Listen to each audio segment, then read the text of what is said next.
You're being asked to give up your mic. Okay, great. Thank you so much for the introduction, and thank you all for, thank you first of all to ACS for inviting me, and thank you all for coming.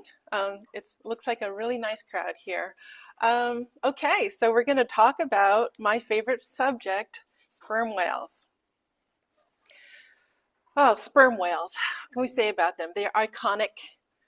They're nearly mythological creatures. They have sparked fear, awe, curiosity, and the drive for profit in Western culture for hundreds, if not thousands of years.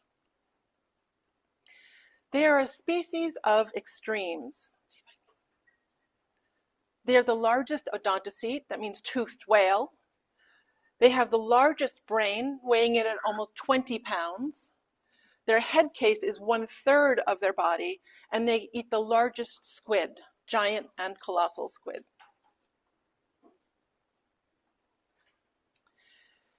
What fascinates me about sperm whales is that they're such an indelible part of our culture and our mythology. Often when you think of a whale, you think of a sperm whale. It is kind of the whale. Here's a picture of, something from the Bible, Jonah and the whale, a very famous tale. And we have some art here, scrimshaw, from the tooth of a whale, of a sperm whale. And of course, it inspired so much art. It was a sperm whale, this is true, that stove in the whaling ship Essex in 1820. It cast 20 sailors and whalemen adrift in the Pacific Ocean, and inspired the heart of the sea. Of course, they got the tail wrong. This is kind of a humpback / sperm whale tale, but we'll let that go, okay? Sperm whales also inspired Herman Melville to write the classic American novel, Moby Dick. And if everybody hasn't read Moby Dick or struggled to get through it in high school, I'd give it another go because it is fascinating. More on that another time. But what was it about sperm whales that made them so special?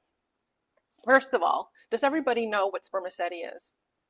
All right. Does everybody know how sperm whales got their name? That weird name? Little uncomfortable name? Well, it was from this substance called spermaceti, which the whalemen found and named thusly for reasons I don't have to explain. But the spermaceti organ is in the head case of the whale. It is right in the forehead, this giant case, and it's an oily sort of waxy substance that resides there, and a little bit here in what we call the junk as well. It's what drove the colonists, the early colonists in America, to hunt these whales because they found it had very, very special properties. Now, what we believe is that the spermaceti organ, which is surrounded by muscle, is something that the whales use for buoyancy control, sort of like your BCD. But this oil was used for candles and lamps. It was used as a lubricant for machinery, and this was very important into the industrial age.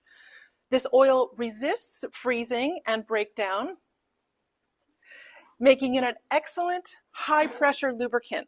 And we can say that it lit the homes and the street lamps of the world and lubricated the machinery of the Industrial Revolution. Oh, put it with mine, because mine has the artichoke too. Industrial Revolution, because the proceeds from this extremely lucrative profession, an industry, were funneled into Wall Street and funneled into the Industrial Revolution. It was the 5th biggest industry in the late 1800s.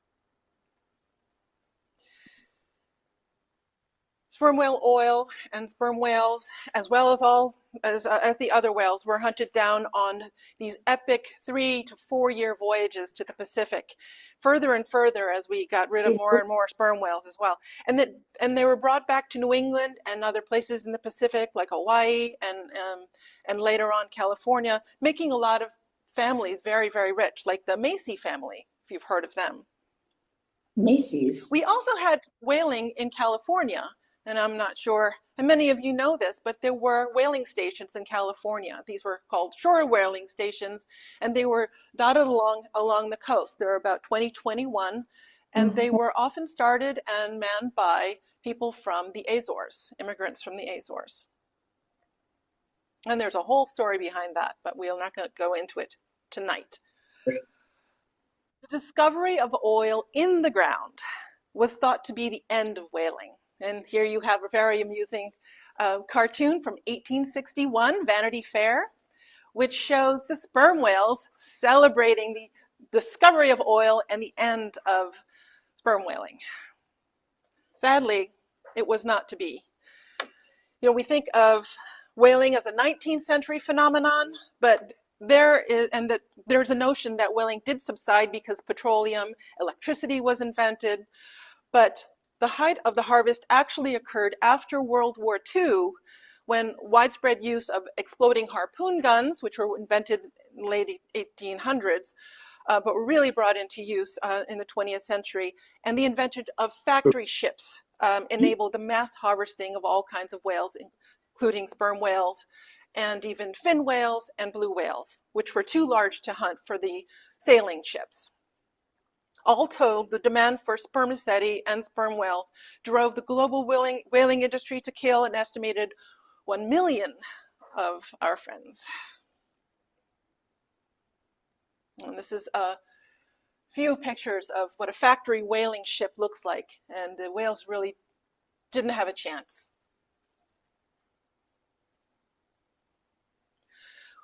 With their numbers in decline, popular sentiment turned against whaling. Sperm whales were listed on the endangered species list in 1970, and all marine mammals were protected by the Marine Mammal Protection Act of 1972. Widespread industrial whaling globally ended in 1986 with the International Whaling Commission moratorium.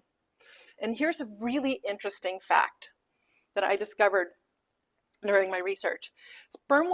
Spermaceti oil was so valuable and so prized for its properties that NASA used it in the cameras that it sent into space, the satellites that were sent into space during the Cold War.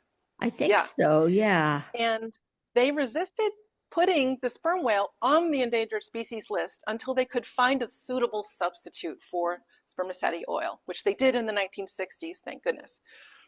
But I thought that was a really interesting fact. Now, sperm whales are slowly recovering in our area in the Pacific, in some regions, but they're also still threatened by other human activities, such as underwater noise, garbage, plastic. This is something from a sperm whale stomach, ropes, entanglement in fishing gear, and ship strikes. But now that we have turned our attention away from exploiting sperm whales, curious scientists have turned their attention to studying them. And we do know a bit about sperm whales, but there's so much more to discover. We're just learning about their social structure, their movements and migration patterns, and their mating patterns, and their culture. One of the reasons that we don't know as much as we'd like to know about sperm whales is that they're not easy to study because they spend so much of their time underwater, and they're quite out to sea. And we'll talk about where exactly they're distributed in a second. Sperm whales, as I mentioned in the beginning, are the largest toothed predator. They first emerged 33 million years ago, and they're the only extant member of its family. They have distant cousins, well, not distant, their closest cousins are the Kogia family, which are the pygmy and dwarf sperm whales, who are super, super cute, tiny little versions of sperm whales. They're named Physeter macrocephalus. I hope I pronounced that right. Physeter macrocephalus means, Physeter means blower in Latin, and macrocephalus means big head, big-headed blower.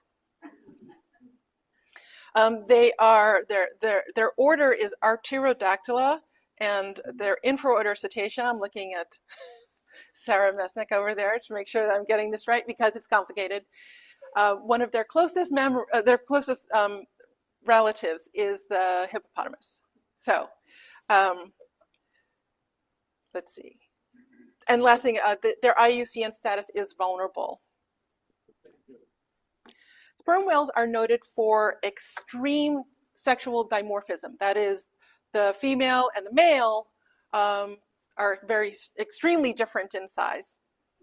Adult males average 52 feet, but can reach up to 60, and females can reach 36 to 40 feet and weigh maybe half to a third the size of a male sperm whale. Sexual maturity for males is reached at around 20 years of age, and for females at about 10 years of age. Their gestation period is 14 to 16 months, which is quite a long time, and at birth the calf is approximately the size of a VW bus. It's about 3.5 to 4.5 meters long, and they suckle for several years, but they can start to eat solid food at the age of about a human baby, about 12 months. Distribution. Sperm whales are the second most globally distributed marine mammal after the orca. They live in all of the deep oceans over 300 meters, and they're often found on the edge of the continental shelf. But they can also be found in the deep ocean. They're also very sexually segregated. In addition to being very large, the males tend to leave the female social units after they grow older, and they join bachelor groups. These can be very large, and as they get older, they become more solitary, and then they inhabit the area of the light blue. They tend to go up toward the higher latitudes to feed and get even bigger. All right, I think that's something you need to say. Did I mention they're very deep divers? I meant to do a pop quiz. Sperm whales are the second deep divest marine mammal, after the Cuvier's beak whale, which is now named the goose-beaked whale. And did anybody know that the southern elephant seal is the third deepest diving marine mammal? Isn't that amazing? But sperm whales can dive up to about 2,000, maybe more meters, and spend up to 2 hours submerged. Generally, they don't spend that long, maybe 50 to 30 minutes, depending on where they can find their food, which is the squid. They love a good squid. But they also eat sharks and rays and fishes. They're actually kind of versatile in what they can eat, which is a good thing when, climate is changing, what's happening to their prey. So, all right. So we talked just a very, very little bit about social units, and I wanted to give you a little sense of just how interesting their social life is. So here on the left, we have a group in the Pacific. The smallest unit, let's say the smallest unit is a group of females who can be related or not related, and their dependent young, and they can be about 10 to 11 on average in those groups. They can group up with other groups to form larger groups, but that's the basic social unit. And just to show how incredibly social they are, I found this incredible video, which was taken by the SETI project. If everybody knows who they are studying sperm whales in Dominica, but they got this amazing footage. Whoops. And I'm going to try to play it for you. There we go. It's a little awkward.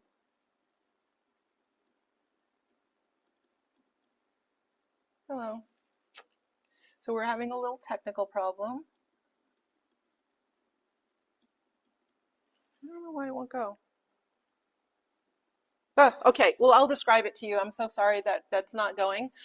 But what happened was the scientists were watching a group of whales, and they suddenly saw a bunch of blood, and they were all crowding around, and they saw a little sperm whale head pop up. It was a baby sperm whale. And the fascinating thing was that not just the mother, but everyone in the group took turns holding the baby up to the surface so that it could breathe. And they kept doing this over like the whole day for like 2-hour stretches. Fascinating. They even have nurses or babysitters when the babies can't dive as far as the adults can dive. So they're staying up at the surface. They have an adult next to them who takes care of them while the rest of the pod goes down for a snack. Another fascinating thing is sperm whale sound. First of all, sperm whales are echolocators. And I think we all know what that is, because we all love whales and dolphins. But the way that sperm whales make the sound is unique to the sperm whale. All right, this gets a little complicated, but the sperm whales have 2 nostrils. One of them goes outside the body to the front of the nose, and that's the one that it breathes with. And that's the one where the spout comes out at 45-degree angle. They have another one that's encased inside the nose. That actually is the thing that creates a sound. We have this thing called the monkey lips, which make the clicking sound. That sound is then travels back through the spermaceti, hits the back of the skull, which is like a giant satellite dish, and then sends the sound out through the junk to do its echolocation or its communication. It comes back, just like dolphins, they receive the vibration through their jaw, and that goes to the ear bones. Okay, but and I hope this works, this next one, because I want you to be able to hear the sound of the clicking. They use it for echolocation, they use it for capturing prey, they use it for seeing their surroundings, and they use clicking for communication as well. Adult sperm males also have something called the clang, which is the loudest sound in the animal kingdom. It's like 236 decibels, which is louder than like a jet airplane taking off. And like many things about sperm whales, we have suspicions about why, we have theories about why they make this big sound, but I'm not sure that we really fully understand what they do with it. Maybe Sarah can fill us in later. Sorry, Sarah Mesnick. Dr. Sarah Mesnick, thank you. My advisor. Another fascinating thing that we've learned about sperm whales is that they have a signature click. And that signature click is related not to the individual sperm whale, but it's related to the clan that they belong to. Research has shown, this incredible research has shown, that there are 7 vocal clans in the Pacific area. They can be very concentrated in one area, less than 1,000 kilometers, or they can be distributed across the ocean. There are 7 of these, and there's one place, the Galapagos Islands, where you can find all 7. And they use the sound to kind of identify who they are and understand who they're dealing with. Is it somebody from their clan, somebody from outside their clan? Now, I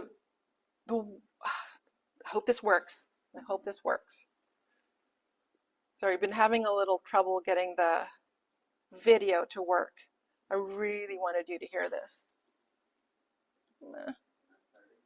So sad. No, this is really sad. Oh, try it now. Okay. I don't understand what. Yeah. I can work with you and we can patch that into the recording. Okay. Anyway, I can do it. I can do it. It goes like this. Which is the creaking sound. Dolphins do that too. And then you hear click, click, click, click, click. And then you hear it again. Click, click, click, click, click. Click, click, click, click, click. This is the sound of their clan. This is a Caribbean clan, but yeah, they all have this signature coda, which is so cool. And people are looking into sperm whale communication as we speak, using artificial intelligence to try to decode these sperm whale coda and see if we can understand it and understand how they communicate with one another. So now I'm getting on to my research and my area. How can we learn more about the whales in our neighborhood? Well, one methodology that we use is photo ID. Now, photo ID, who knows what photo ID is? Show of hands. Okay, a good portion of you. For those of you who are not familiar with photo ID, it's a form of mark and recapture that is less invasive or non-invasive. Photo ID is every whale, every sperm whale has a signature. It's kind of like a fingerprint. And what you do is you look at the trailing edge of the whale's tail as it's going down, and that is a unique feature of the whale. So you can look for this, you can see the whale, and then when you re-sight the whale or recapture the whale, you can compare it to your previous photograph, and there you have some information. You have information about where the whale went, how long ago was it seen. You can get a lot of information about population size, migration patterns, and movement patterns. You can learn about social relationships, who they are associating with, and about their lifespans and life cycles. And it's very useful for an animal that lives, 70 years and can travel thousands and thousands of miles. The process of getting photo ID involves first finding the whales, which is not easy, then capturing a photograph of the tail as the whale is diving and just before it disappears into the ocean. Now, these photos can give you a sense for just how huge these animals can be. Definitely do not try this at home.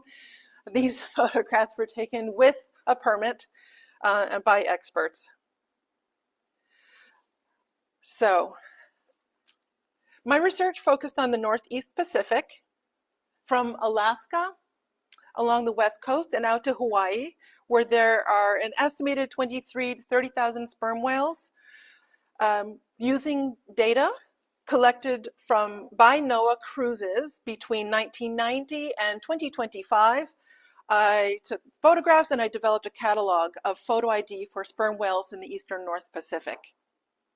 Now, this is important. One gap in our knowledge that we were looking for more information on concerns where the adult male sperm whales who are located up here in Alaska, where do they go? We do have satellite data that shows them coming down the California coast, and one that even goes into Mexico. We have, I think, 4 or 6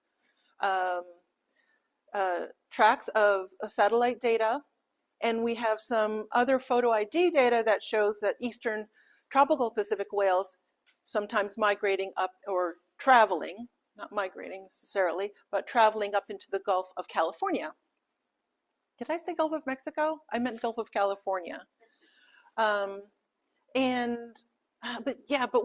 there's so much we do need to know, like where do the sperm whales go when they decide to mate? Why do they go? Where do they go? How do they choose where they're going? We need more information on all of that. We simply don't know. So for all of my research, I gathered all of this photographic data and then created a photo ID catalog. This is what the sightings look like. These are sightings of sperm whale from 1990 to 2025. We had about 860 sightings. And we also gathered data from citizen scientists along the California coast, which are not depicted here, but I will talk about it in a second. The citizen scientists, the key citizen scientist that we worked with was Elisa Schulman-Janiger.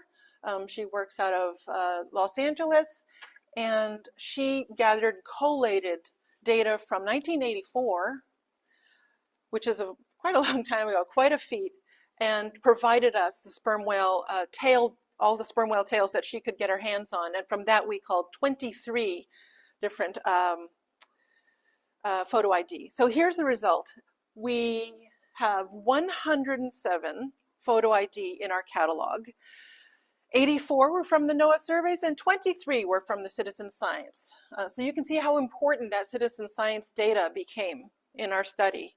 Now, it doesn't sound like a lot, right? 107 sperm whale tails, but it just shows how difficult it is sometimes to get these data.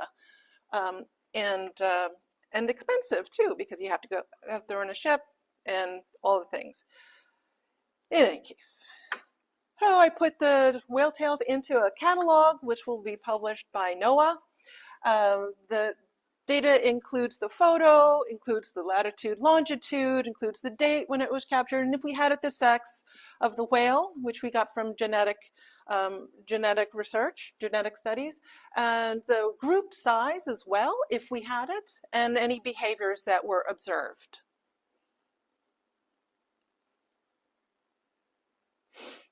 And to expand my data set, I had to rely on collaboration with other research organizations in the area. So I worked with the University of Alaska, CSWAP, which has a catalog of whales from the Eastern Gulf of Alaska, with Cascadia Research Center, Cascadia Research Collective, whom I'm sure many of you know, and the Whitehead Lab from Dalhousie University. Hal Whitehead is a legendary sperm whale scientist who's been studying whales in the Galapagos Islands and the Eastern Tropical Pacific for birds, I think, of 4 decades. So, what did we find? Now, when we took all of these data, what we were looking for was matches between our data and the data from these other research organizations to see if we could find additional information about the movements of the whales. We did find some matches. This is a match from the Gulf of Mexico. It's actually just spanning 3 weeks and 41 kilometers. This is a match from the West Coast, coming down, I guess it was Oregon coast, down to California, traveling about 400 or 500 kilometers over 3 weeks. And this last one, this whale was seen off of the coast of Peru and was resighted 9 months later near Chile by the Whitehead Lab, 1,300 kilometers south of the first sighting. And those were the ones that we found. But using these data, you can kind of see how they move about and get a little window into the lives of these individuals.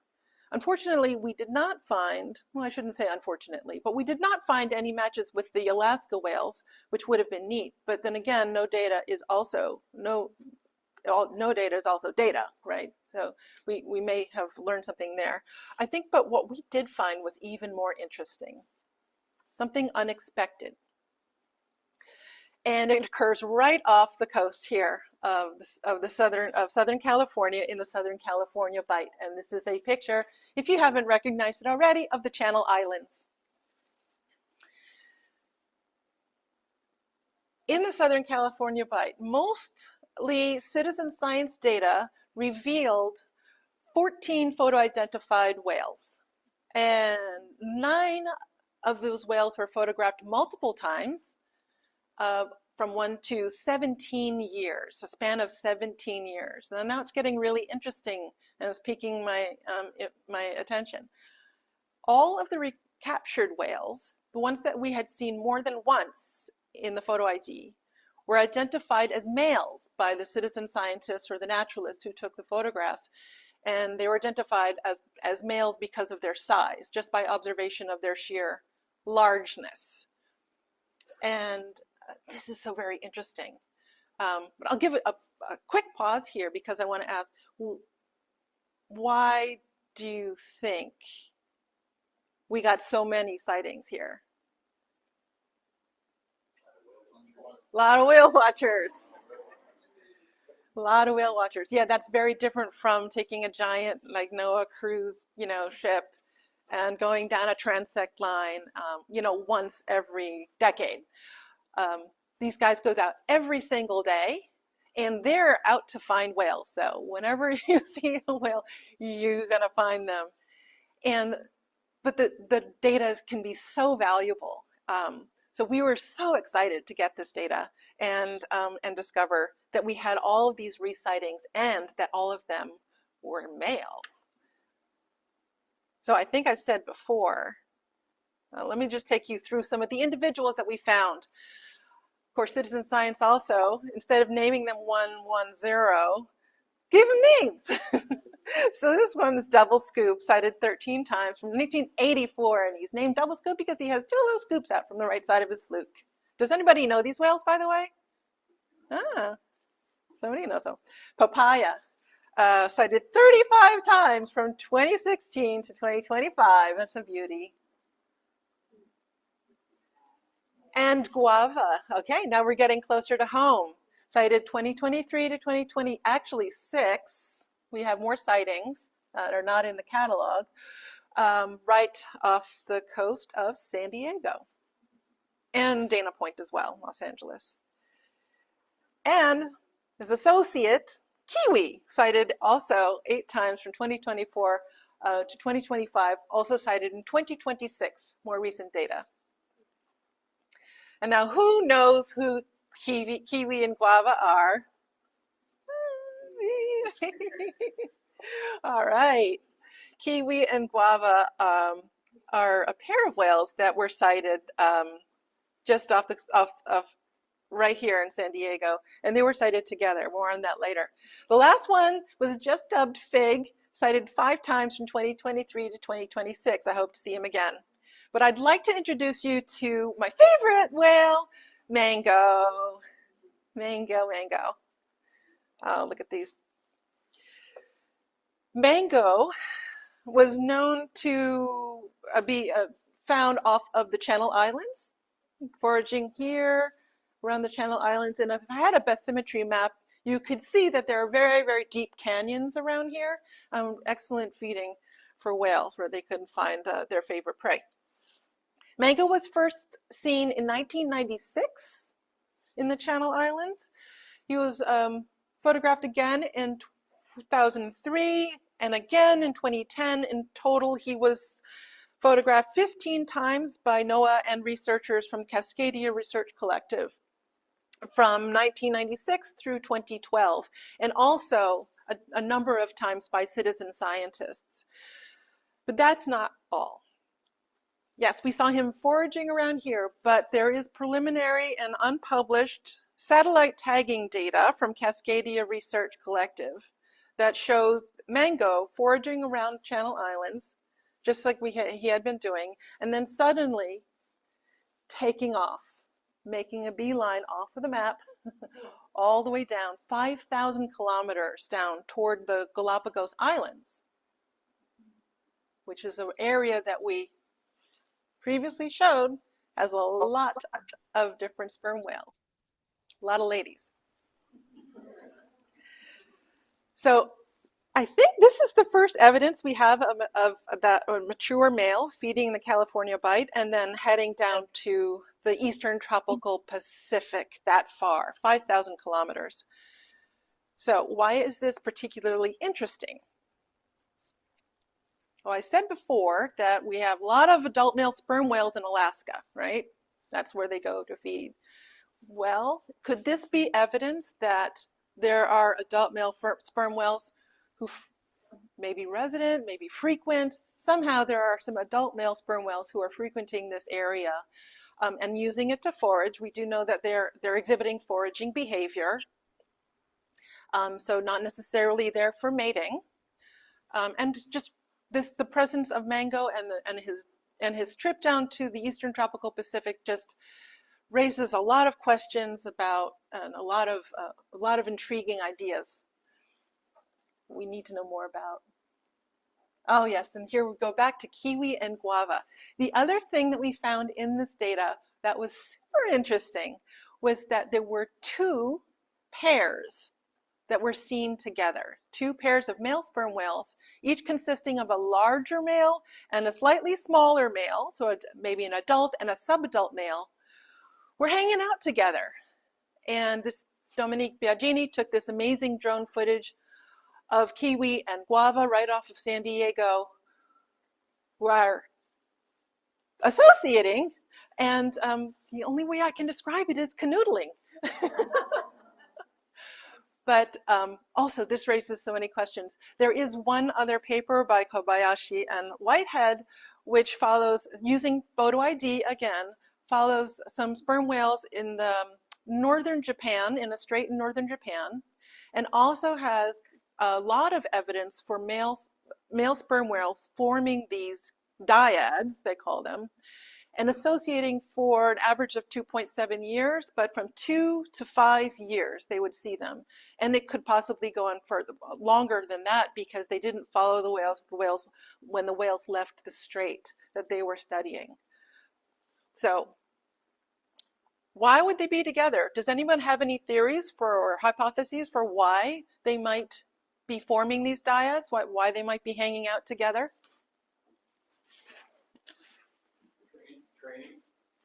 Training. So maybe the larger male is teaching the smaller whale the ways of the world and where to find food, how to forage. What about predation?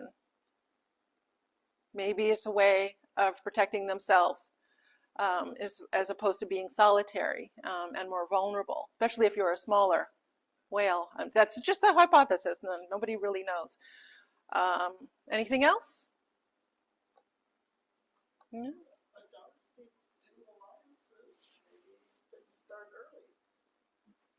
Or maybe they just like each other.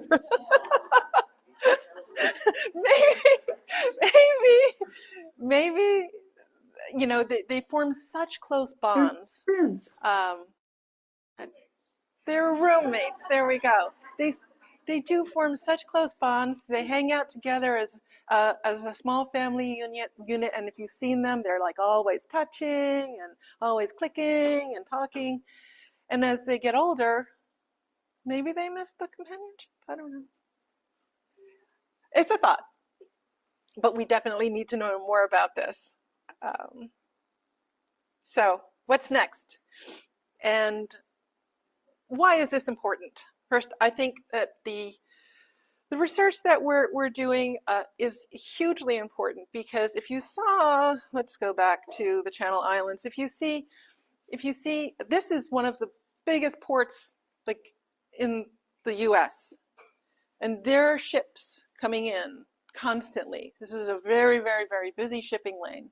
Los Angeles and Long Beach. We need to know if there are sperm whales here and what they're doing and why they're doing it, so that we can form management plans to help protect them and all of their other whale brethren that inhabit this area.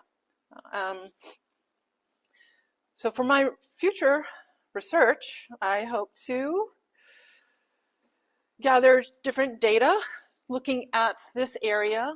First is going to be from the Monterey Bay. Monterey Bay has a hydrophone, as you may know. They have a permanent hydrophone that you can actually listen to. If you email me, I'll give you the link. That's on 24 hours a day. And you can tell if there is a sperm whale in the area because of the very loud click, click, click, click that it's using for echolocation. And they've done research showing that there are sperm whales who are present almost year-round, with some seasonality that they believe is related to prey availability and prey migration. So it'll be interesting to see if there are large sperm whales in those data. Cascadia photo ID, of course, and the tagging data. There are more citizen science observations that we need to look into, and then potentially there's information in the historical whaling records. You know, have they brought on big, large sperm whales in from close to shore? If that was recorded in the historical records, we might be able to find out if this is a new phenomenon or if it's something that we've seen back in the late 1800s. My research questions are varied. How many adult whale sperm whales have been observed here? Is there a seasonal correlation with their presence? Can we match any of these individuals with males seen in Alaska or potentially in the eastern tropical Pacific? What are the behaviors that have been observed? And again, is this a new phenomenon? And what more can we learn about these male associations? There's so much more to learn about these amazing, amazing whales. And I'm thankful today that people are shooting whales with cameras and not harpoon guns. Sperm whales are now prized not for their oil, but by whale watchers and ecotourism industry, by enthusiasts like you and scientists looking for insights into their unique biology and behavior. In conclusion, these whales have given us so much, and I hope that this work will add just one new bit of knowledge so that we can give back to them. Thank you.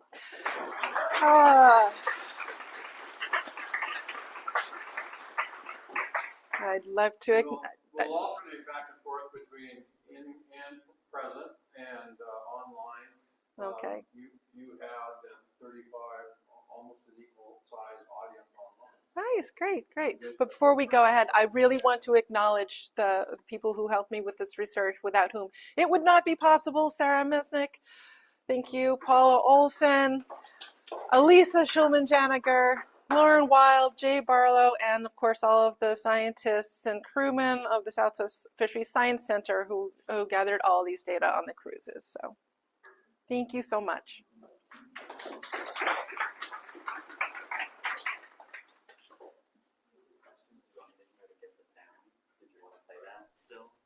With their same signal, it may be difficult. Yeah, you want to hear the clicking, right? And then when people ask questions here, we just repeat it.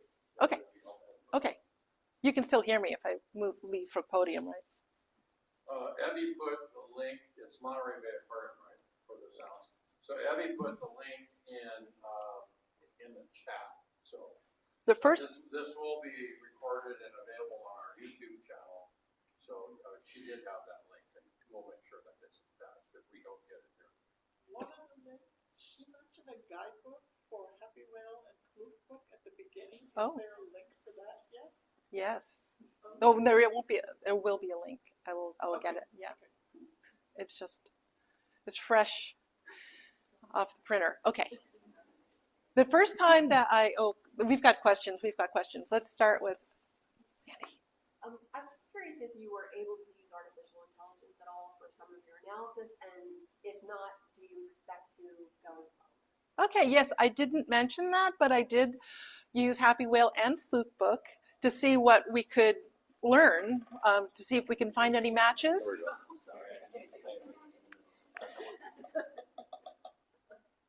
I've become a sperm.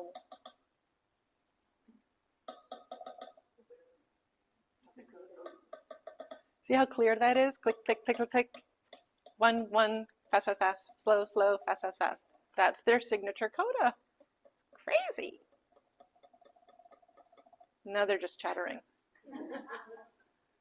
Gossiping. It shows us how good your imitation was. That was pretty good, right? Okay, and there was a question in the back. Yeah, so when Mango headed down to the Galapagos, he spotted back up in around the Channel Islands anytime after that? He was actually, so that was in 2010, I believe. Well, you know what? I don't want to say, but I believe that he was spotted after that. But it's a very good question, because did he return to that area? It was a very, very important question. I'll have to get back to you, though. It's also not my data, so. An online question is, if you're looking for sperm whales off of San Diego, do you head to the edge of the continental shelf? How far is that in miles?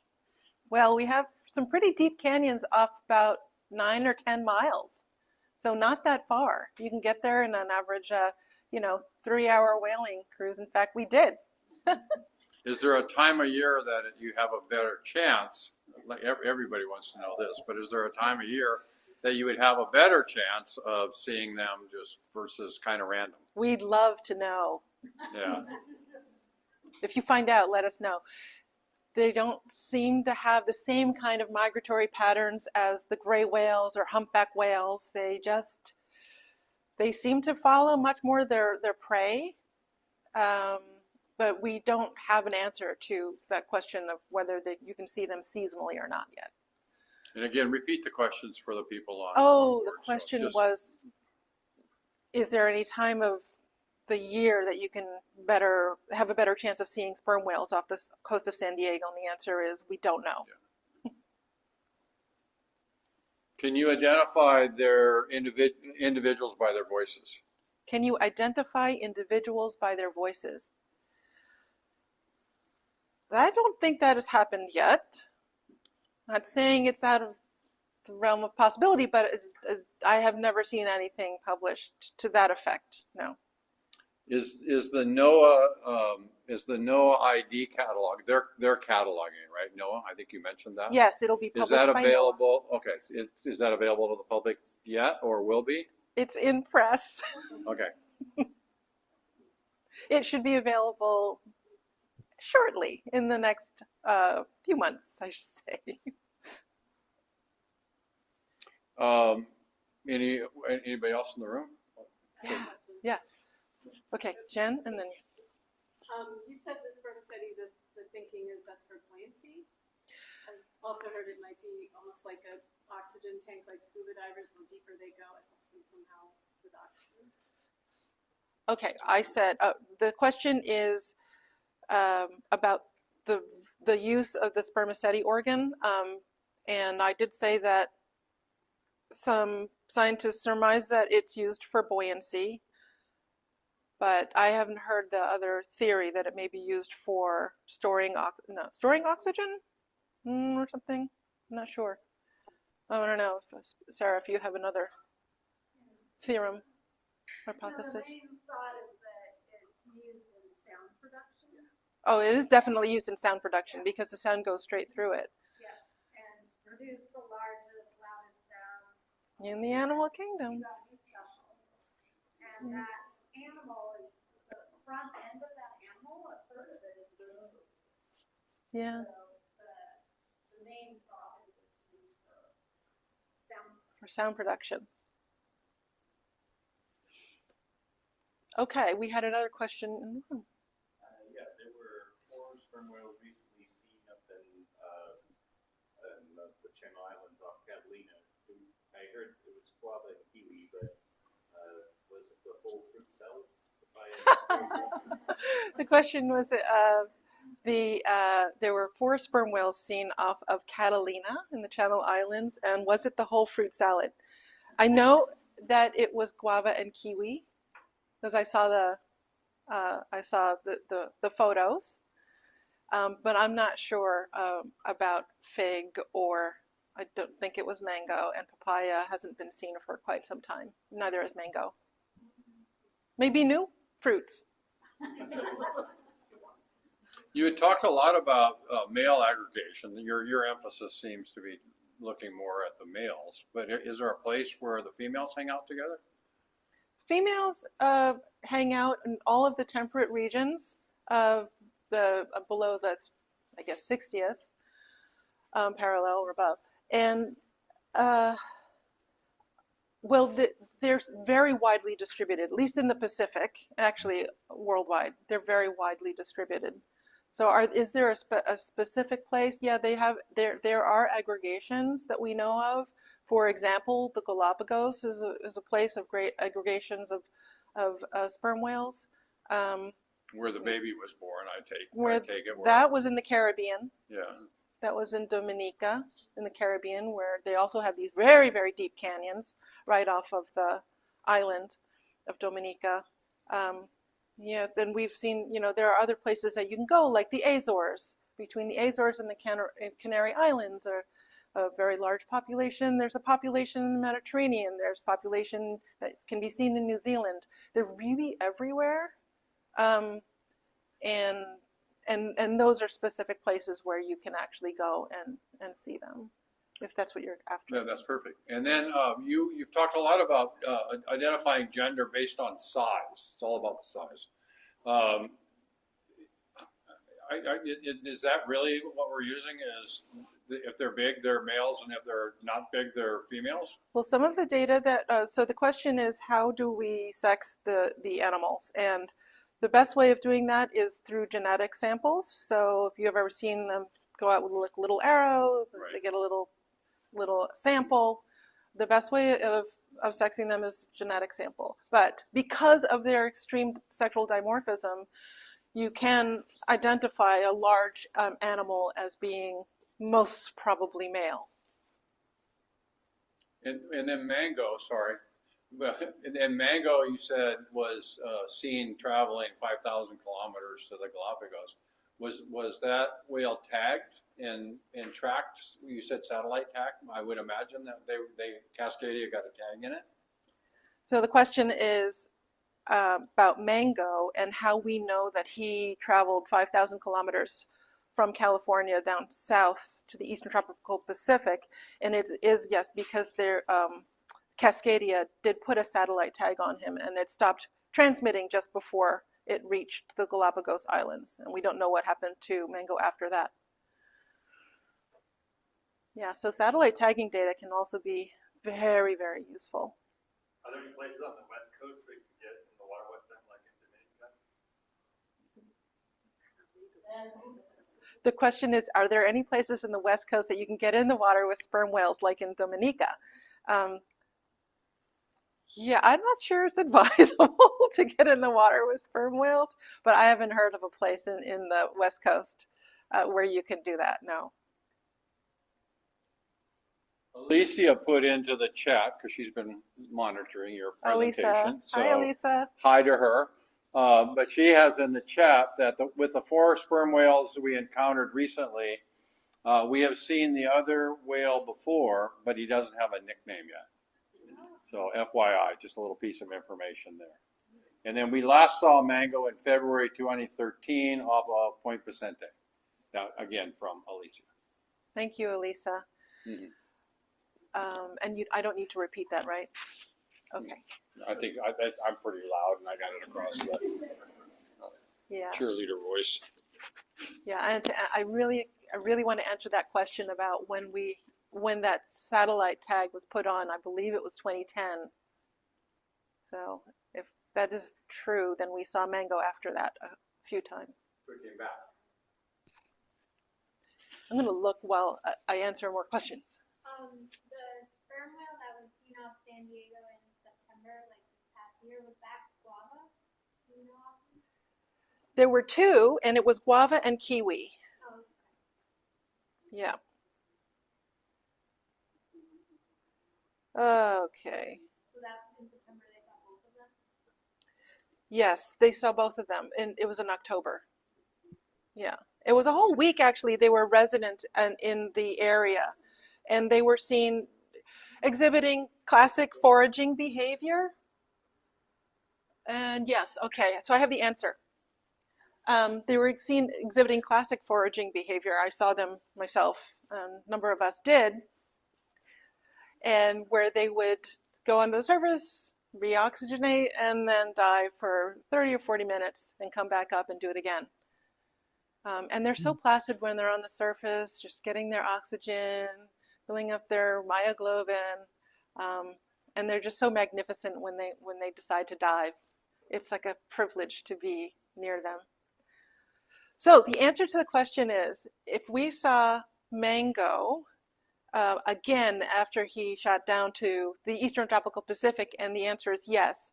Those data were taken in 2010, and we saw him afterwards, definitely in 2012, and Elisa says in 2013 as well. So yeah, he came back, which is an interesting fact. Good question. Any other questions? Like, I could talk about sperm whales all night. Tess. Out of all your studies, do you have a favorite sperm whale in real life?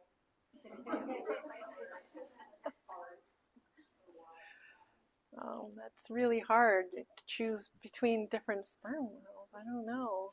I like Mango. I've never met him, though. But, I mean, guava and kiwi were pretty special. And we all get a chance to see them again, or, you know, if we're able to get on a whale boat. But they're all special. That's the answer. Is there genetic evidence talking about which of these males get the girls? Is it kind of random, or? Well, you have the expert in the room, and we have the expert on the genetic studies in the room, so I'm not even going to attempt to answer that question, even though we may have an inkling. I wish we knew the answer to that question, but to look at paternity, you'd have to have a lot of males and a lot of females and the young samples, and we don't have that kind of sampling for sperm whales. But what we have been able to find out, which is different than in the Atlantic, is that just what KiKu was saying earlier, that those units, which are the foundational social units, it was thought originally that elephants and sperm whales were similar, that those were related individuals. And females that are babysitting other young and things like that, and the nursing that you mentioned, females will nurse and bathe the young that are not their own, we know that. It was thought that those would be related individuals. And what we found in the Pacific is that they're not. So there are some of these unit groups where we're able to get multiple samples, and there will be multiple mitochondrial haplotypes. So you inherit your mitochondria from your mother, and if we have different mitochondrial haplotypes, we have different mothers. And so even the males in those groups, the young males, sometimes we found young males hanging out with females that are not related to them. So it's a very interesting, what we're slowly revealing about the social structure is understanding of sociality, but we haven't gotten to paternity. I'm not even going to attempt to repeat that. They do have groups where they're able to look at multiple generations, but they don't have the males to sample from. How do you get the genetic samples? Like KiKu was saying, you use a crossbow, which shoots an arrow. It takes a little eraser size, little pinky size sample. We're getting complaints that all this good knowledge is being passed on. Hi, everyone online. The question was how we get biopsy samples, and there's two main ways with sperm whales. One is the use of a crossbow, which shoots an arrow that's tethered at the animal, and it takes a little tiny snippet of skin. And the other is to pick up slough skin off the water, which is like large whale dandruff. And you can just follow the whales, and when they dive in the slick they leave, there's pieces of skin, and you can pick them up. Okay. Wrap us up. Thank you for doing it. Yeah. Thank you very much. We do this every month, second Wednesday of the month. Thank you, Marlon, for hosting us. This is awesome to be back in an academic environment. Thanks.